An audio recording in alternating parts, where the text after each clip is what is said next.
দীর্ঘ ১৭ বছর কারাবাসে থাকার পর অবশেষে মুক্তি পেয়েছে সাবেক স্বরাষ্ট্র প্রতিমন্ত্রী লুৎফুজ্জামান বাবর। বৃহস্পতিবার দুপুরে ১:৩০টার দিকে কেরানীগঞ্জ ঢাকার কেন্দ্রীয় কারাগার থেকে বের হন তিনি।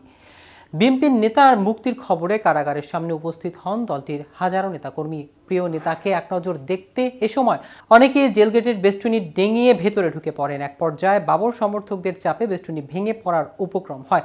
বিষয়টি নিয়ে থাকছে আরও বিস্তারিত প্রতিবেদনে।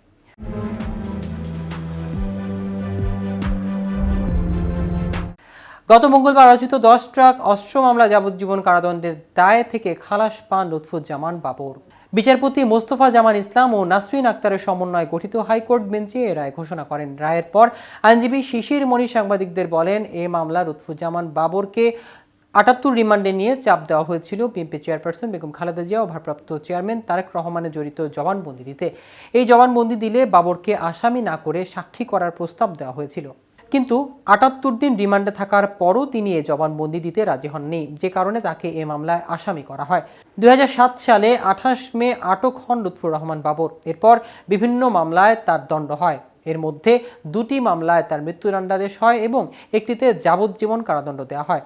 তবে গত বছর ৫ আগস্ট ছাত্র জনতার অভ্যুত্থানে আওয়ামী লীগের সরকার পতন হওয়ার পর এসব মামলায় আপিল শুনানি শেষে একে একে খালাস পান বাবর। এর মধ্যে গত ২৮ অক্টোবর দুর্নীতির মামলায় ৮ বছরের দণ্ড থেকে এবং ১ ডিসেম্বর ২১ আগস্ট গ্রেনেড হামলার মামলা থেকে খালাস পান তিনি। ২১ আগস্টের মামলায় বাবরকে মৃত্যুদণ্ড দিয়েছিল বিচারক আদালত। প্রসঙ্গত, লুৎফুর রহমান বাবর ১৯৯১ সালের ৫ম জাতীয় সংসদ নির্বাচনে স্বতন্ত্র প্রার্থী হিসেবে আনারস প্রতীক নিয়ে নেত্রকোনা ৪ আসন থেকে সংসদ সদস্য নির্বাচিত হন। এরপর ১৫ ফেব্রুয়ারি ১৯৯৬ সালে ৬ষ্ঠ ও ২০০১ সালে ৮ম জাতীয় সংসদ নির্বাচনে বাংলাদেশের জাতীয়তাবাদী দলের প্রার্থী হিসেবে নেত্রকোনা ৪ আসন থেকে সংসদ সদস্য হয়ে নির্বাচিত হন। ৮ম সংসদে তিনি স্বরাষ্ট্র প্রতিমন্ত্রীর দায়িত্ব পালন করেন। এদিকে নাটোরের নলডাঙ্গা উপজেলার ১৮টি বাড়িঘর ভাঙচুর ও অগ্নিসংযোগের মামলায় বিএনপির কেন্দ্রীয় নির্বাহী কমিটির সদস্য ও জোট সরকারের সাবেক ভূমি উপমন্ত্রী আইনজীবী এম রুহুল কুদ্দুস তালুকদার দুলুকে খালাস দিয়েছে আদালত।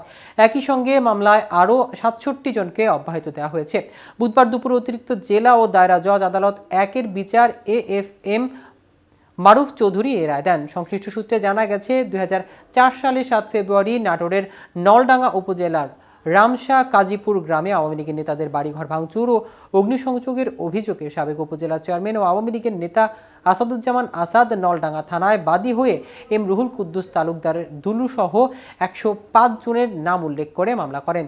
এতে দুলুসহ ৬৮ জনকে ২০০৭ সালে ৭ বছরের কারাদণ্ড দেওয়া হয়। দর্শক, আজ এ পর্যন্তই। ভিডিওটি সম্পর্কে কোনো মতামত থাকলে আমাদের কমেন্ট করে জানতে পারেন। আর ইনফরমেটিভ আপডেট ভিডিও পেতে কেটিভি নিউজ 24 এর সাথে থাকুন। ধন্যবাদ সবাই।